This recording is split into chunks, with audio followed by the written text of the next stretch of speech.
Good morning, everybody, as we get the card off the screen here. Good to see everybody. Team, you're in the dark, buddy. All we see is a black screen. I don't know if you pay your light bill or what's going on there, but how are you? I'm good, bro. I feel like his camera is not all the way up. I think my camera is backwards. Hold on. You know me and technology, Bubba. Are you in bed? What's going on here, man? Yeah, I'm Anyways, at my mom, so I don't really have a studio to sit in right now. All right, bud. We'll get it together. I'm going to mute you real quick. Unmute yourself when you can come back on, okay? All right, Doug, let's go ahead and get into it. We are on WV. I get this wrong all the time. The 1700 AM. I thought he would be in the chat here today, but I don't see him. But it's Mission Radio. I don't have the call letters in front of me. Good to see everybody. And today we are going to be doing a doubleheader of spring training baseball. We got Yankees Orioles coming up at 1 p.m. And then at 3 p.m., we're going to switch out to White Sox Cubs. So we're doing a doubleheader. We're going to be doing a lot of these types of doubleheaders during the spring training, where we're going to grab the first couple of hours of one game and then go to the other, because even if it is your most beloved team, you're not going to know the majority of these players. There's so many pitching changes and everything else under the sun that the games tend to drag out. So all last year we would bring an entire game. They would last 3.5, 4 hours, and you wouldn't really get a whole hell of a lot in the last two-ish. So what we're doing this year is we're going to try to change it a little bit and hopefully keep everybody a little more entertained. That being said, tomorrow starts spring training baseball officially for everybody. And the Atlanta Braves, we're going to have Atlanta at 1 o'clock Eastern. That is going to be up against the Tampa Bay Rays. Atlanta's on the road. They played their first home game on Sunday against the Minnesota Twins, and that is not being televised, not being broadcasted. All right. And I think we're going to try to actually go down to that one, but we got to see how everything falls. All right. So waiting for T to come back. I don't know what's going on with him. Doug, let's go ahead and start off with your beloved Cincinnati Reds. We're doing a spring training preview, so we're going to go over a lot of the storylines all in Major League Baseball. Atlanta Braves, don't worry, we're going to get to that. A lot of stuff to unpack there along the way. But what we do want to do is make sure that we're giving you – there's WQVZ. I always get that mixed up in my head. I know it's Mission Radio because of our intro that plays We're on a Mission from God. All right. So looking at, and we're obviously won't be able to get to everybody in this hour, every single team in this hour, but we do want to hit the broad strokes. Doug being a big Cincinnati Reds fan, we want to hit the National League Central to get things going. Then we're going to transition, depending on when I think I start to see him come in here. We'll go to the AL East next. But Doug, give me some broad strokes on the Cincinnati Reds and what you're looking for at spring training, whether it's position battles, maybe it's rotation, maybe it's the depth of the bullpen. What are y'all looking at here going into the 2026 spring training? Right off the top of the order is Sal Stewart going to make this team and be our first baseman this year? That's a big intrigue right now because Sal Stewart is this big splash that's come up, and it looks like they want him to be their everyday first baseman, which then leads to a question. We didn't address outfield in free agency, so most likely is Steer going to have to go out once again this year and play left field? So that's the first intrigue. Does Stewart, everything's going to come down, does Stewart make the team? Is he going to be our everyday first baseman? And what are we doing with Steer? Is Steer going to play left field? Which most likely, if Stewart makes a team, he will be playing first. Yeah, I know they're big on Sal Stewart. You know me, I'm always watching a lot of fantasy football, fantasy baseball in the off season, and that's been a very, very big name that they've been doing. Man, I sitting on the ground now, and evidently has turned into some kind of a bookie from the 1940s. Welcome in, T. Thanks, man. It's good to have you back, see? Yeah, see? Yeah. So, by the way, funny video that I ran across several weeks ago on it was TikTok or one of those types of outlets, and there was a girl wanting to know when America stopped talking like that. Have you ever seen the old movies? And they would all talk in that jargon of the 1940s. Yeah, see, you got to get one right across the lips, see, that kind of stuff. And she could not fathom that was just something Hollywood created. That did not actually exist. Like, it didn't all of a sudden like drop off a cliff in 1949 or something like that never existed. But I remember being in the restaurant business for years. We had a buddy, who's a bartender up in Tennessee, and he talked like that all the damn time, at tongue in cheek and joking. But I can't hear one of these old movies without seeing, his face, because he would just be back there behind the bar, yappity splitting, and he had all the damn lines down from what was the guy's name? Is it Cagney? James Cagney? James Cagney, yeah. Cary Grant did once in a while, but Cagney was what made it as well known as it was. Like the blondish looking dude, right? Yeah. That always looked like, yes. Okay, yeah. He looked like one of the guys suspected of killing JFK. Yeah, he quips about that too. Yeah. It was a constant thing with him, but I'm pretty sure the girl that married him for that accent, that rhetoric. Well, there's a lid for every pot, apparently. There is, man. Thank God. So, Doug, getting back to the Cincinnati Reds, Stewart first base, the big thing. Now, let me ask you something, because I did try to do some recon here for y'all's teams. Matt McLean looked like he was the biggest trending thing for the Reds on a couple of podcasts that I came across, mainly because what they were saying was they don't know who they're going to get this year. And I'm assuming he's going to go back to second. Yes. Okay. Because there for a while, Cincinnati was flipping these guys all over the infield and everything. And it looks like they're going to more of a traditional, this is your spot. We're not just going to try to fill you in here and there. I know we've talked about that a ton. I remember there were times that they were talking about moving Ellie De La Cruz all around the damn diamond. Well, that's what they wanted. They wanted to put initially a couple of months ago. They were talking about putting him in left field, moving McLean to shortstop. But for some reason, Ali's agent's like, if you do that, we're not going to re-sign with you, which became a big controversy for a couple of weeks. Everybody firing back at all. So he's stuck at shortstop. It's basically he's stuck at Ellie's stuck at shortstop or else. But I had always said, you're not going to re-sign him anyway. You can't afford him. Ownership's not going to pay him what he thinks he's worth 2 years from now anyway. So, but I digress. But that's why they were flipping things around at one time. Right. And then to hit some of the broader strokes around now I'm going to pull up here in a second. I didn't have time to get it preloaded, so we'll go through it as we do.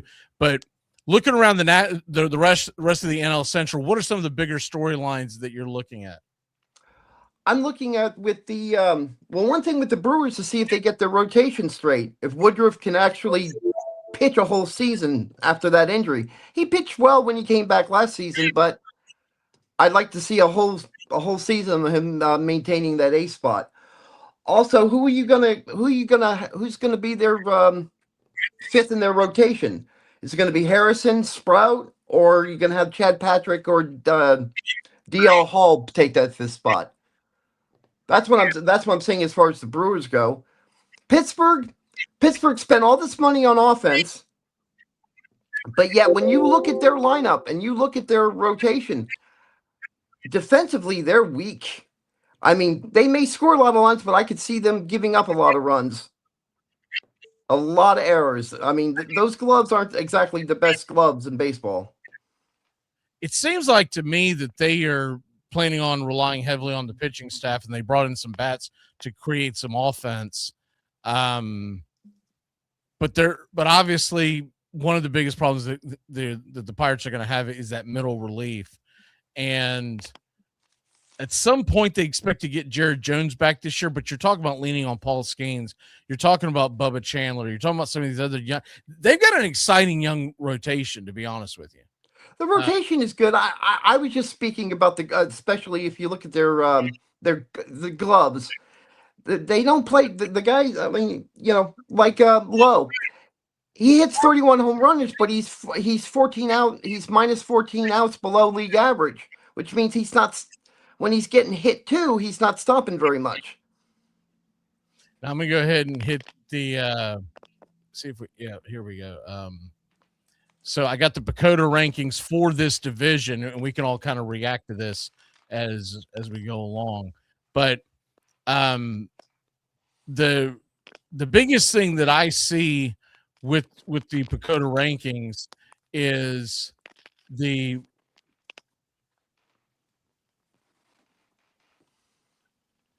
sorry, I'm having a hard time getting the thing to pull up. I had it just a second ago, and another damn thing collapsed. Anyways, but the Cubs are looking at being the odds-on favorite to win this division.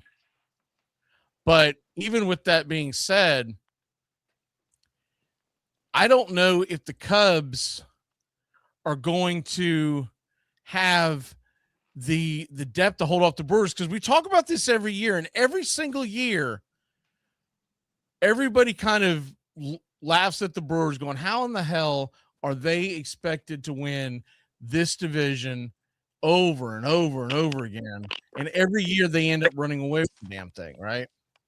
Who are you projecting for the NL Central to win it all? Because right now, I'm going to try to get all this stuff up on the screen here in a second. I don't know who keeps typing away, but Chicago, 90 wins.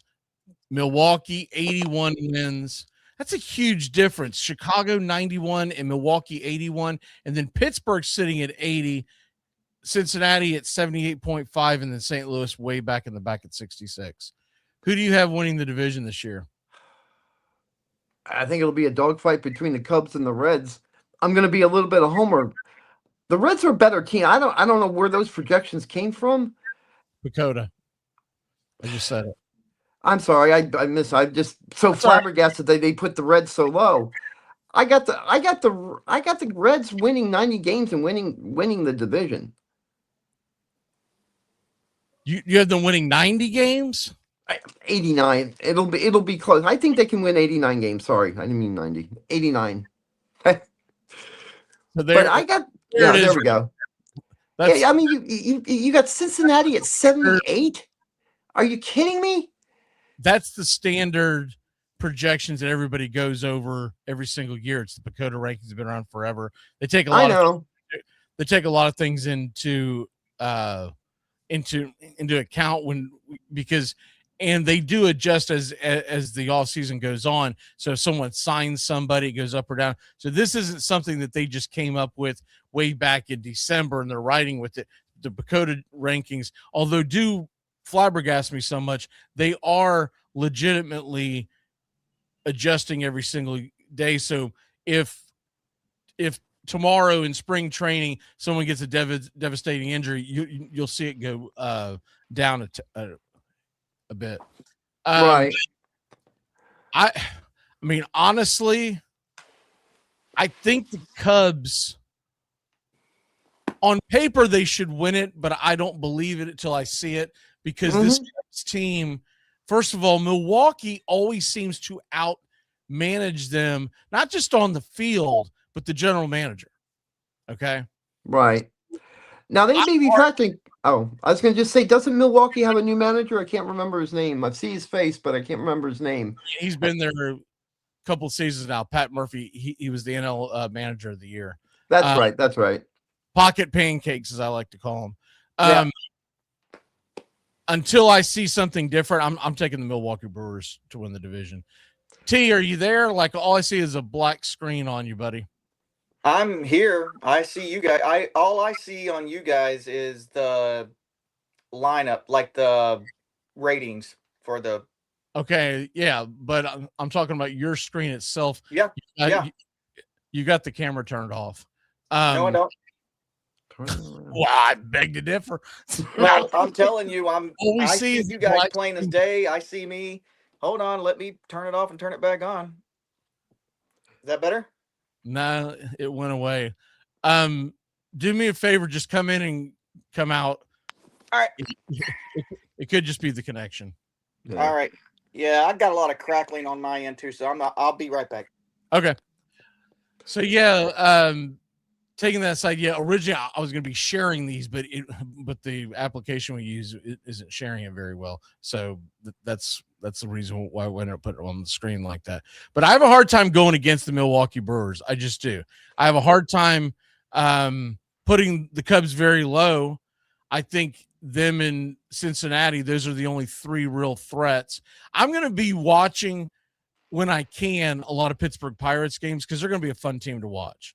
And Honest Engine, when it's all said and done, I will still continue to be a Marcell Ozuna fan. So I'm going to be pulling for him. But it's not just him. It's all the young players that they have, not just the pitching staff.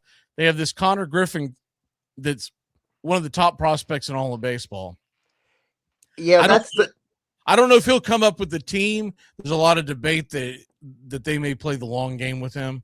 Right. I don't think they have time for that. I mean, if they had more of their starting their hitting rotation was basically stable, I'd say yeah, you'd probably get him through spring training and then put him down into AAA for a couple of weeks and then bring him back up when you needed him.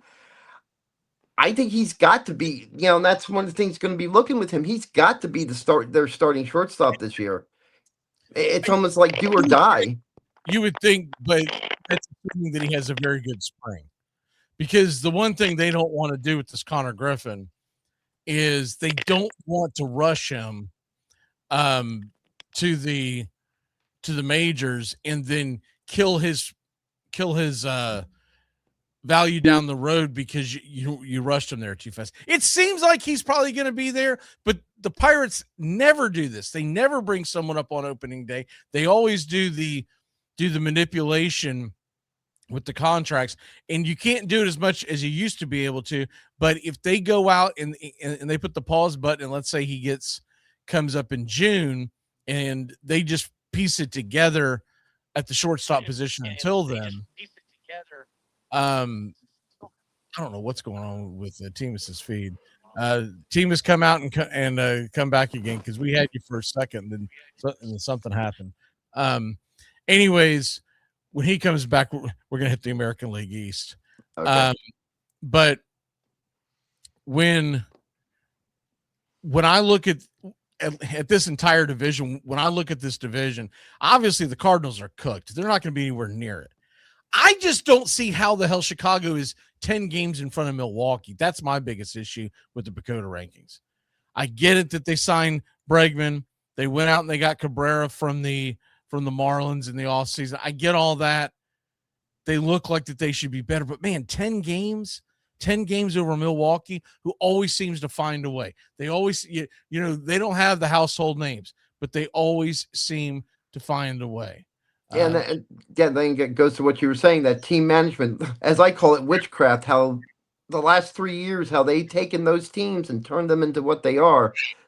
As a Reds fan, it's frustrating because I don't think we've had a winning record against them in the last 4 years, and it's just drives me nuts every time. So you're onto something there. And the one thing, too, the one common denominator, I think, with the entire NL Central, right, is I think they have every team, with the exception maybe not the Cardinals so much, really good starting rotations. Everybody, the Reds, the Pirates, the Brewers, some of the best pitching, I think, in the NL. And I think that's one factor that will show up. I wouldn't be surprised if it's a 4-way competitive. Yeah, just based on the pitching alone. Basically, my biggest takeaway with the projections is if you're going to give me any team in that division other than the St. Louis Cardinals, and you were going to give me a 10-game spread, I'd take it all day long. I don't care who the hell you gave me. Yeah, because I don't see that division being a runaway. If it is a runaway, we know who's going to run away with it. It's the Milwaukee Brewers because they do it all the damn time. But typically, it's a grind, right? Last year they cruised, but typically it's a grind. All right, T, let's jump into your American League East. I'm going to put the projections on the screen real quick.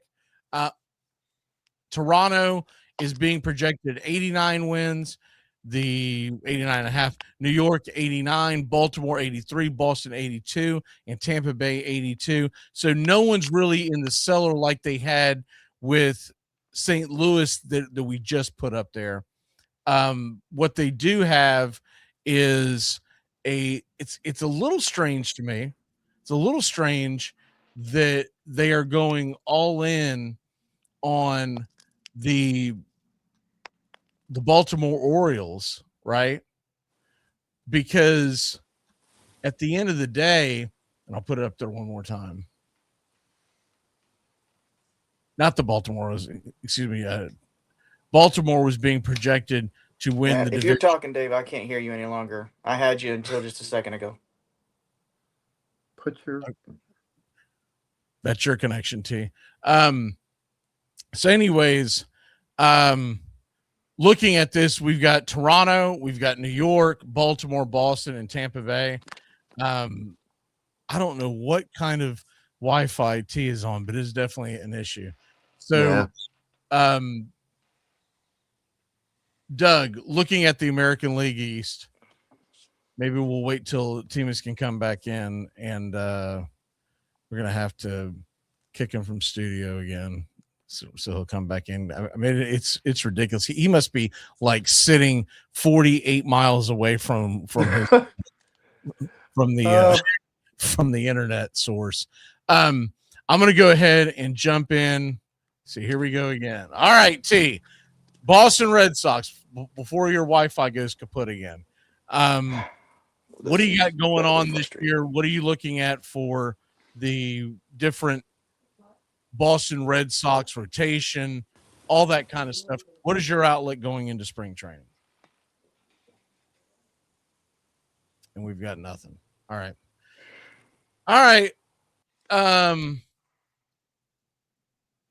Let's just push that back and we will go into the Atlanta Braves. And if Timus comes in, by the way, he's coming in two different damn things. And I think that's one of the problems.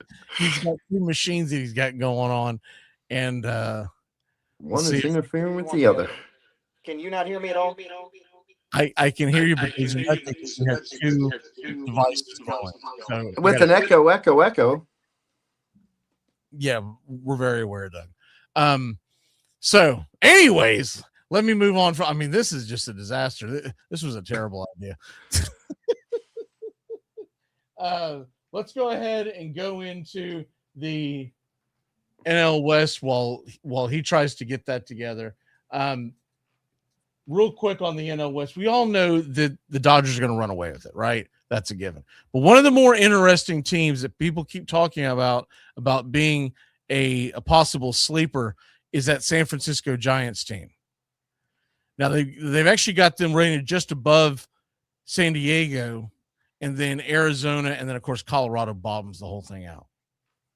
If you were assuming the Dodgers are going to run away with the division like they normally do, who do you have at second and third, Doug? Because there's no way the NL West gets more than, in my opinion, two teams into the postseason. So are you taking San Francisco? Are you taking San Diego? Or do you think Arizona bounces back? I would take San Francisco in a dogfight. This is one I do agree with. San Francisco's a vastly improved team. That's one team during spring training I'm going to be looking at as far as overall team play with them.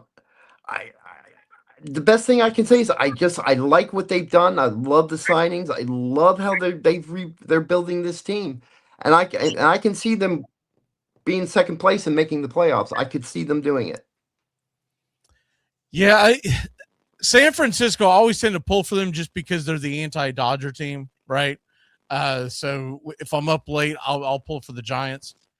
But they have been fool's gold over the last few years. I've got to see it to believe it. Plus, you got Tony V coming in for the University of Tennessee. You've got how is that all going to work out? We don't see this in baseball where a guy comes up from college baseball and takes over a major league franchise and runs it from the top to bottom, like Tony V's being able to be asked to.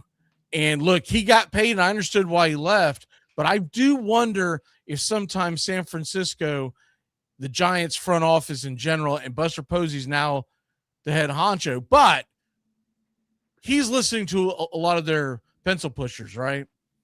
And is it realistic that team is going to go to the college ranks, grab a guy who's got zero experience in Major League Baseball, and because they work analytically, they're going to be able to outsmart everybody and run themselves to the not just a postseason, but and beyond. But they are a very popular pick right now. I would say right now they could most likely. It's easy to outsmart Arizona and San Diego right at the moment, I think. So if he's got just enough smarts, I think that smarts alone will at least keep him ahead of Arizona. And here's the thing. People probably miss this, but the whole Nick Castellanos thing where he got released by the Phillies, San Diego picked him up. That could be a very good thing if he finds himself from basically 2-3 years ago. Or is he cooked, and is he going to be a cancer in the clubhouse? Because it seems like he is not really going to be missed in Philly. They tried to find a way to trade him. Nobody wanted him, and then he was picked up off the free agent wire by San Diego. So it slid to San Diego. So that's telling you that teams that are at the bottom of the barrel, we're talking about the Angels, we're talking about the White Sox, we're talking about Colorado. None of them wanted him. They passed on him. And when you consider that Chris Bryant once again has some issue with his back, that it looks like he's probably played his last days in Major League Baseball, and so they're missing an outfielder, and they still didn't want Castellanos. So they've got some talent obviously on San Diego, but I do wonder if he's going to be something that by mid-season, when he's not getting a ton of playing time, because I think he is going to be a platoon, is he going to turn around and have sour grapes and start causing a stink in the clubhouse? And look, the biggest thing with San Francisco and San Diego, they got to focus on beating each other, beating Arizona. The Dodgers are going to run away with that damn division. Yeah. All right, T, let's try this again because we want to get to the AL East. I'm going to put this on the screen with the AL East. I believe this is that's the wrong one. There we go. Here we go. The AL East. We've got Toronto, New York, Baltimore, Boston, and then Tampa in last. Do you see this division lining up any other way?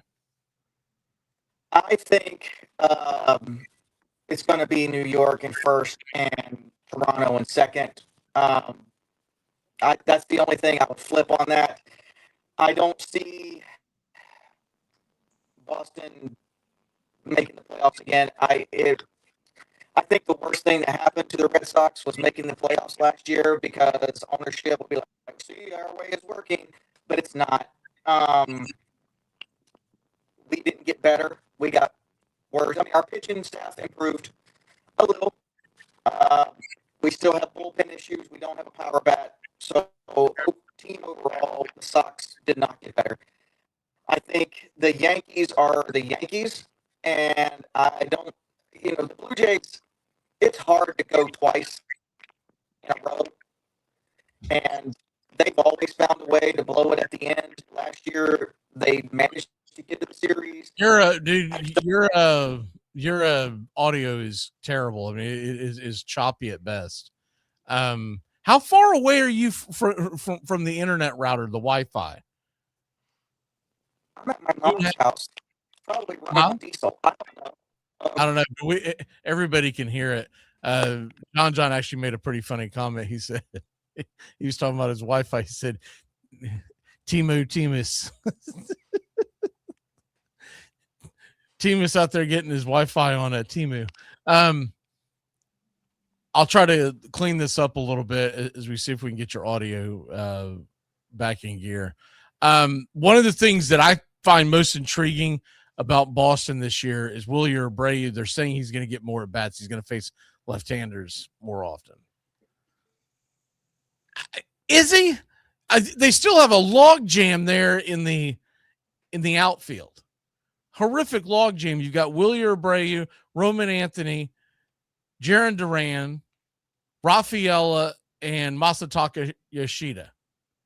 I think in a perfect world, they would love to trade Yoshida. But I don't know how many people are going to go out there and make any kind of real trade for a guy who's underperformed. They're still paying him quite a bit. And one of the things that people don't realize about Yoshida is that they signed him from Japan, and he was supposed to be this big time hitter. You realize he's only 5'8", 192 pounds, and they're probably lying about both of those. I think he's probably closer to 5'7", 185. And that's going to be your designated hitter. That's not going to make it. There's no way. So, Roman Anthony's going to get his starts. Yeah. Jarren Duran, he's another one that I would think that the Red Sox would love to move for an arm. You mainly because you're going to get a lot more for him. Let's see if Timus's audio is any better. Timus. That's so Yoshida and Duran, you got to figure one of these guys is got to be moved. Because Rafaela, you can play all over, but he's realistically their center fielder because he's so phenomenal defensively, right? Yeah. You got to figure Roman Anthony is going to sit in either the DH spot or they're going to put him out in one of the corner outfielders. And Wilyer Abreu what they're saying that they want to get him more starts at right against right-handed bats. My biggest question is why the hell do you even need? You realize all four of those guys that I mentioned, not counting Rafaela, they're all left-handed hitters. Yeah. They've got to make a trade. Somebody's got to want a damn offensive weapon in the outfield. That's why I thought Duran would have been gone by now. That's my biggest surprise with him. I just assumed he'd be gone. I think Duran gives them the most upside on a trade. Yeah. I don't think anybody has any. And so that's the problem: is do you get rid of Duran and really hamper your offense, or do you go with the notion of we're going to go ahead and trade Yoshida for anything we can get, right? Any kind of bullpen depth, whatever. Get him off the damn roster. Just get rid of him. Maybe somebody who wants to take a flyer on him, someone like a Chicago White Sox, someone who's looking to build bats, and we'll even take some prospects and not worry about getting something back for this year for him, but we're going to try to build for the future. But our team's going to want to take that contract for the amount of talent that he showed, though. I think that's what almost makes him untradeable, because the amount of money they're paying him to what he's done so far, I wouldn't want to take that contract.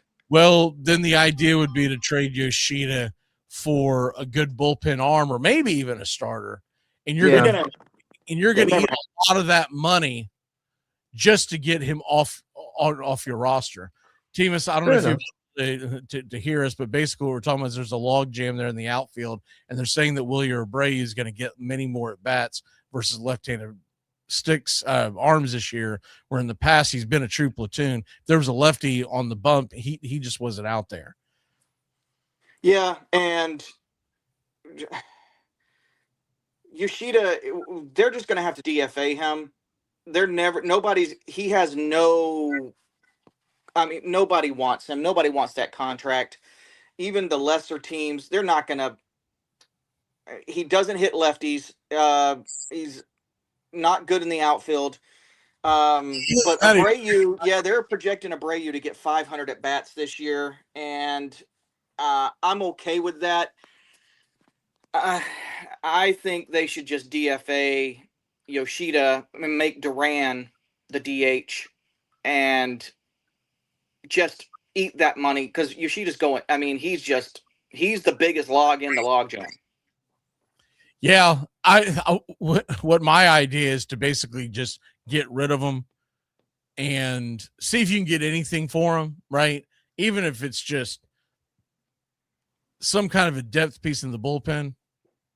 May not even be someone for the major league level. You may be talking about grabbing a prospect and saying, we're going to eat the money, we'll pay it, because nobody wants to pay it anyways, right? So we're going to have to pay it. But if you'll give us one prospect that we like, that we may be able to turn into something that's not going to do anything this year, but at least it opens up the roster. Because right. And the thing is, we have him for another 2 years, and we're going to pay him anyway, like you said. So just DFA him, get him off the books, open up a slot, and then, DH Duran, and but again, it's all moot anyway. We just pooped the bed this offseason. So I think that John Henry, the owner, is just as happy, winning 84 games as he is winning 87, as long as he's not a baseball fan. He is a businessman, and he runs his team that way. So to him, as long as he makes money and makes a profit on the Red Sox, it's a win for him. They can say whatever they want in the public, and they do. They lie more than politicians. But let's be honest. If they were looking to win, we would have re-signed Bregman. We would have gone out, and the Sonny Gray signing wouldn't have been, let's call a spade a spade. He's what, number 3, number 4 in any rotation at this point in his career? They were saying, "Oh, we got our number 2." We did not. Nothing. Sonny Gray? Yeah. No, he's not a 4. He's like a 3. He's not a 2. He's a 3 with the high end too. He's a 2. He's a 2 in October, because in October, for whatever reason, he stands and delivers. But that's great. But we're not going to be playing in October. Well, he's at least a solid 3. I'm telling you, he teeters right there. In his heyday, he was a definite 2. He's gotten a little older, lost a little velo. So I don't know. Someone that you follow in Boston hates him, obviously, because you've told me this a few times over the offseason. But I'm telling you right now, Sonny Gray is better than what's being advertised to the Boston Red Sox nation. I don't know why they hate on him. Maybe it's because he's an ex-Yankee, but he wasn't there very long. When I think of Sonny Gray, I actually forget his time in New York, right? I didn't even remember he played for New York. That's not the reason. We just I'm not saying it's yours. I don't know. I haven't, but the last couple of years, like hasn't. I forgot all about him, honestly. And then they're like, "Oh, Sonny Gray." I'm like, I didn't even know he was still playing. And then they're like, "Oh, we got our number 2. It's gonna be, hell to come to Fenway now because Crochet starts." And then Sonny Gray right after him. Oh, it was like the second coming or something. Okay, so put last year aside, and I'll tell you one of the reasons why you have to put it aside. He was battling a little bit of injury, but the other thing is St. Louis gave up, and St. Louis never really had anything. Their bullpen was horrific. They would leave him out there in turns that honest engine, most teams who were competing have already pulled him, right? And so that always affects your ERA. So last year he had a 4.28 ERA, but the year before that 3.84, 2.79, 3.08. I mean, those are solid years. 2 in Minnesota and 1 in St. Louis. Last year, I'm willing to say there's a chance that he can bounce back to. I'm not expecting him to be elite 2023 form, but if you can get him anywhere between what 2022 and 2024 was, so we're talking about like a 3.5 ERA, right? I think I would be thrilled if he posted if we're in September and he's got a 3.5 ERA in the AL East. I think it's a real possibility. I'll be thrilled. I would love to be wrong about this. I don't. You can say about him, even when he's battled with some of the nicks and bruises, he's been pretty durable. I mean, 180 innings last year, even though it was well reported that he was kind of going through some stuff. Not to mention, I don't want to keep beating that dead horse, but St. Louis would leave him out there an extra turn. And I know this just playing from fantasy and also doing the lines and everything every day. So you would learn, man, if you're going to take Sonny Gray, take him in the first 5 innings, because the damn Cardinals are going to try to drag 7-8 innings out of him, even though like he's seen the lineup 4 times. Right. But I'm just saying, I have much more skepticism with Brian Bayo than I got plenty of that too. And I know you're not, but Brian Bayo last year was impressive. A 3.35 ERA, but it did spiral down towards the end of the year. He was really good beginning of the year and then spiral down. Now that's pretty common. So I'm not going to. Yeah. And I think once, because a couple of years ago, he was our opening day starter and they thought he was Boston played him out to be the next Sandy Koufax. And he just wasn't there. He just wasn't, and now that he's further back in the rotation, I think we're going to see a much more solid year out of him. But I mean, he's still very, very young. He's, there's going to be growing pains. You just got to accept that and be patient with it. But I mean, offensively, yeah, Luther Bregman hurt, but they're like I was listening the other day, and like 2 of the projection analyst apps or whatever were saying that Boston didn't have a 21 or a 20-run home run hitter on the team this year. I don't agree with that. I think that's a little much, but yeah, that's a little insane when you consider you got Wilson Contreras. What's the deal with Tristan Cassis at this point?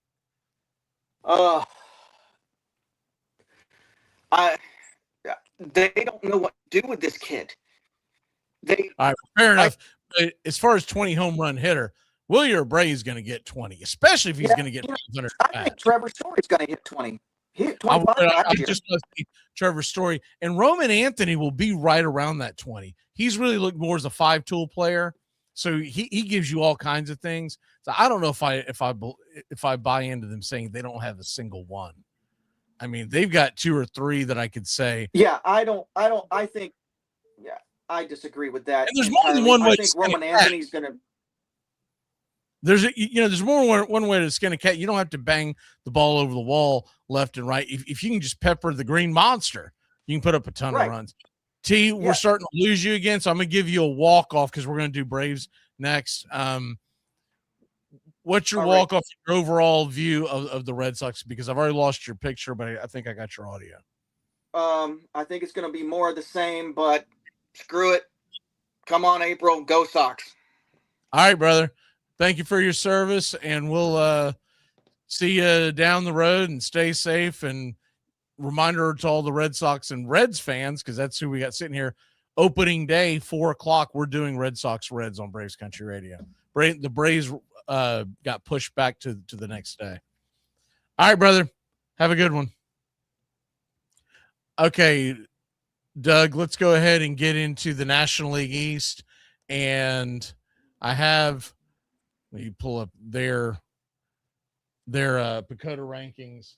So the Atlanta Braves, this one here is a little surprising to me if you look at the betting markets. So you look at the Pacoda rankings, they have the Braves winning the division by a game over New York and by 4.5 over Philly. The betting markets do not see that. What the betting markets have is they have Atlanta actually coming in at 3rd in the division. So it depends on who you want to bet or who you want to believe. And is it because of the Braves brand that the betting markets are much higher,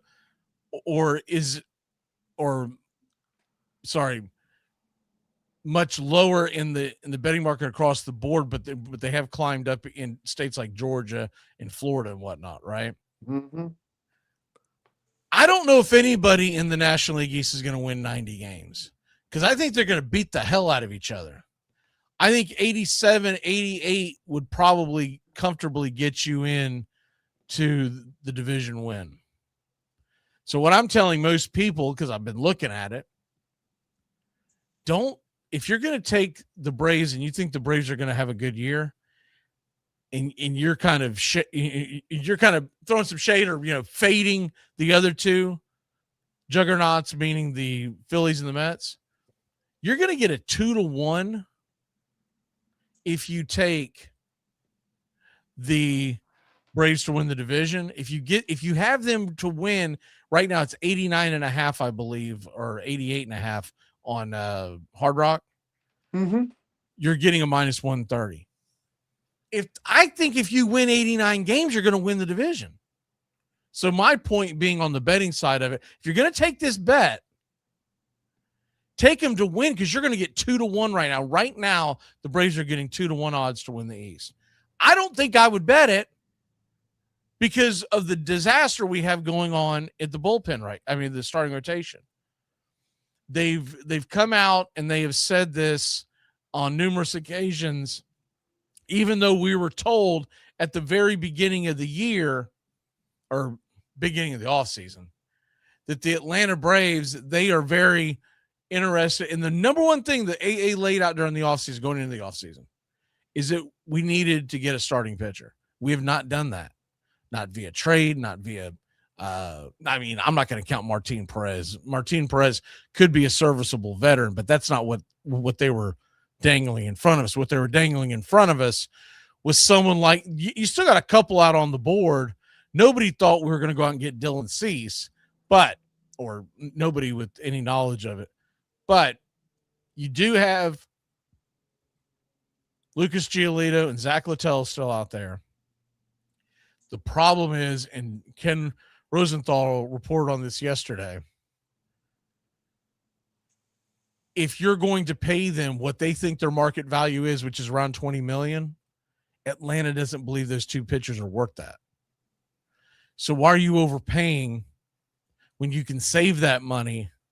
And if guys like Bryce Elder, guys like Grant Holmes, guys like Joey Wentz, if they can piece together, and this is assuming health with the other three, meaning Sale, Strider, and Ronaldo Lopez.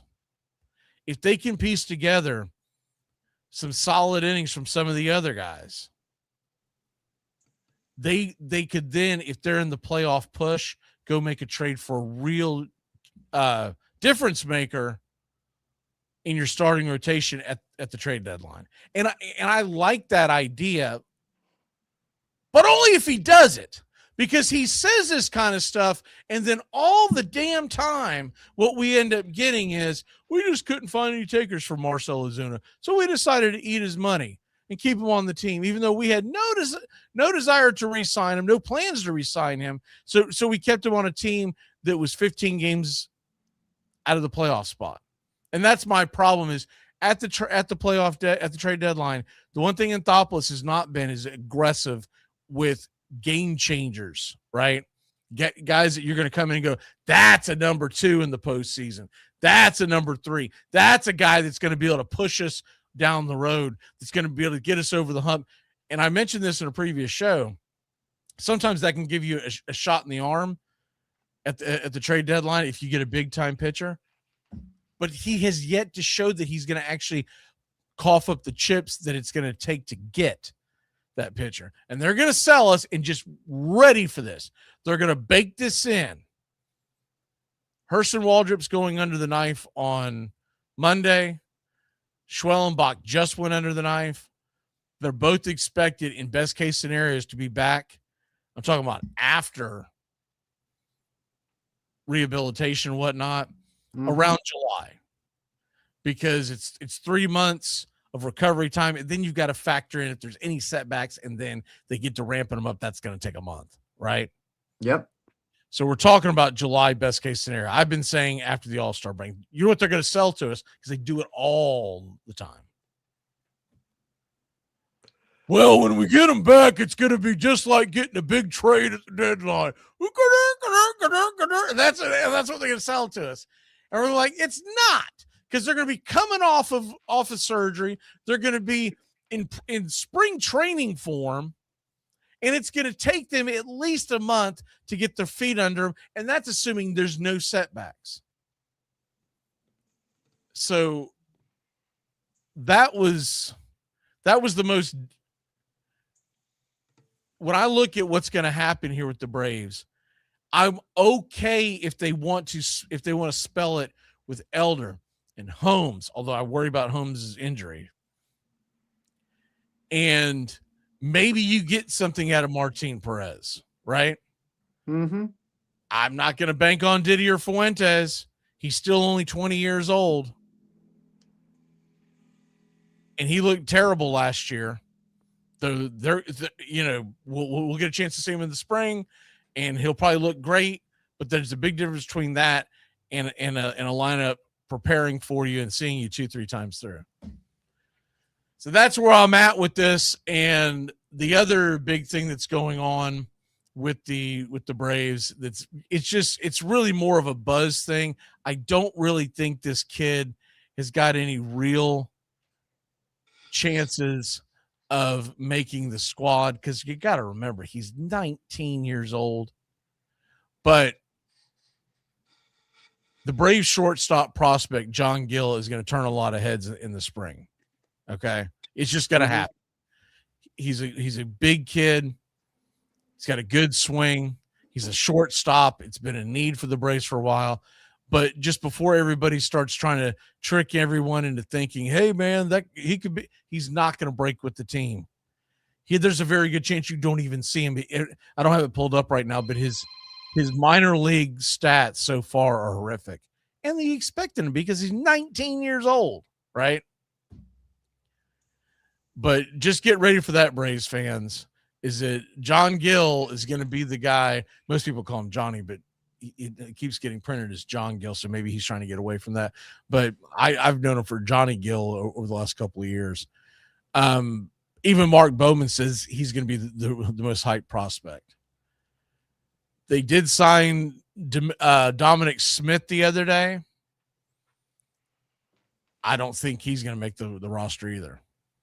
I mean, I think he is a pure I think he's a piece to have in spring training so that you're not asking non-first baseman to fill in for Matt Olson, who's going to get his couple at bats and then he's going to get out of the game.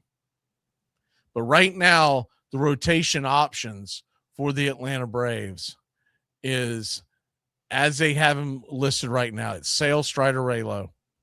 Grant Holmes most likely the 4, assuming he doesn't have any setbacks. And then Bryce Elder the 5, because he is out of options. And then Joey Wentz, either they send him down or most likely they're not going to try to risk that. So he ends up in the bullpen as the long man, as the swing man, maybe even a spot start.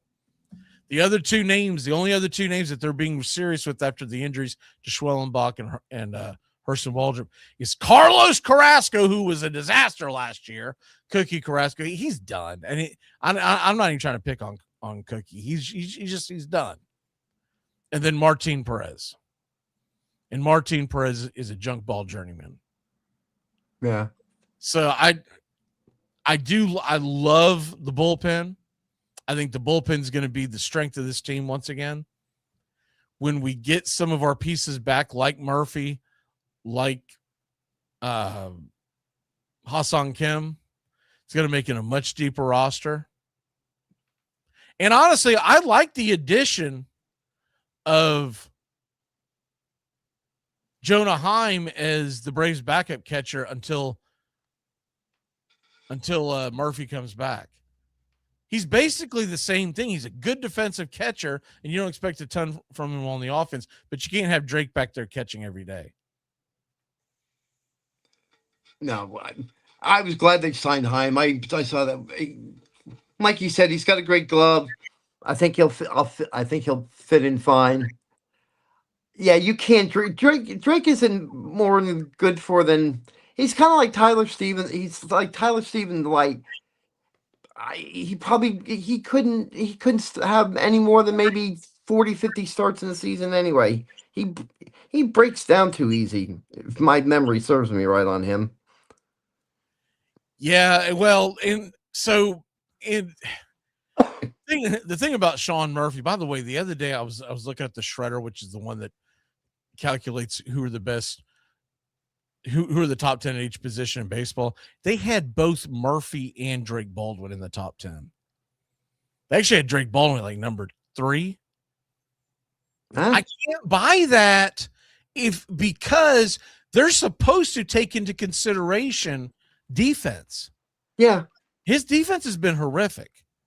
They ran on him left and right. Now, hopefully he's been working on it. I know I've seen the reports he's been working on it. Hopefully we see a big jump from last year to this year. But Drake Baldwin is the number 3 catcher. Talk about overall game. As a hitter, I can't really argue against it, to be honest with you. It's Cal Raleigh number 1, and he's the best overall catcher in the game. There's not even it's not even an argument. We get that. And then Billy the Kid, William Contreras up in Milwaukee, ex-Atlanta Brave, that he was a part of that damn trade that brought Murphy in. Mm-hmm. He's 2, and I don't think you can argue that. But Drake Baldwin was 3, and Murphy was like 8 or 9. Dude, Murphy, horrific. Murphy got 2 hot streaks. One was much longer than the other. That was it with his offense. Now he's saying it was because of injury, blah, blah, blah. But he's been saying that every damn year. Every year he gets to the off season, he goes, and I was really banged up. Da da da da da da da. Whatever. The most important ability in all of sports is availability. And if you're telling me that you can't stay healthy, then that's an issue, anyways. It's about time to jam out of here. Who do you have winning the NL East? And how many teams are going to go to the postseason, in your opinion, from the NL East?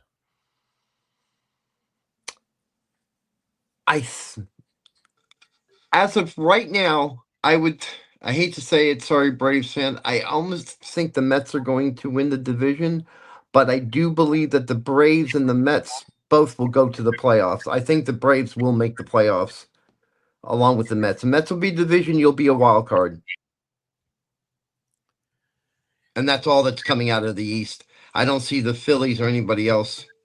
I think they get bumped. I think that's two people that come out of the East into the playoffs.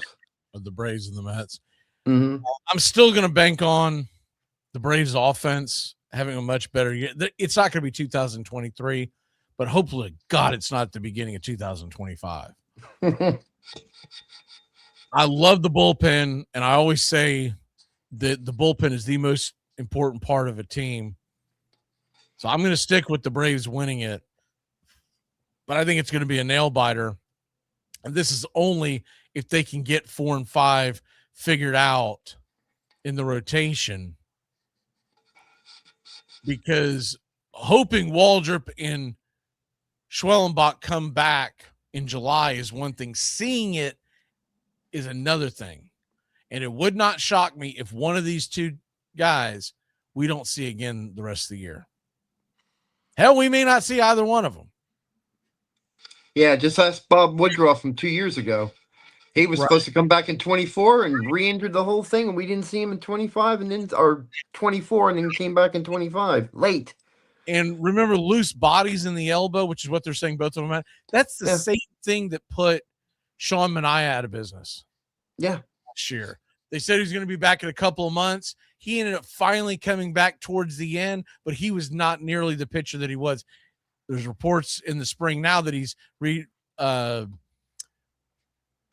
rediscovered his arm slot, but I got to see that to believe it. But this loose bodies thing that they go in and clean up, it's not Tommy John surgery, but it's Tommy John adjacent to where you're going to shut him down. There's going to be no throwing for 2 months. And then they're supposed to start throwing during the 3rd month. We'll know a lot more when we get to June. If we're not getting any reports, kind of like what happened with Ronaldo Lopez last year, just assume you're not seeing either one of them. Yeah. John said Elder's in the clubhouse messing with people's elbows. But I do believe Elder can be a solid guy that you can lean on. Don't get me wrong. I really do. I just don't expect the moon and stars. Expect a guy who's going to have an ERA at the end of the year well over 4. But if he can just prevent the disastrous outings that he is known to do, if he can just do that, that bullpen's going to be strong enough to keep you in it. Yep. So I'm going to take the Braves to win the division, but it's going to be close. Something doesn't feel right with the Phillies, so I'm going to go with you. I think the Mets make the playoffs and the Phillies don't. I think that nonsense when Dombrowski, the general manager of the Philadelphia Phillies, called out and embarrassed their biggest marquee name in Bryce Harper in the offseason when there was no reason to do it. I think that's going to be a problem. If they get out to a great start, it'll be water under the bridge and no one will worry about it. And they do have a very good rotation.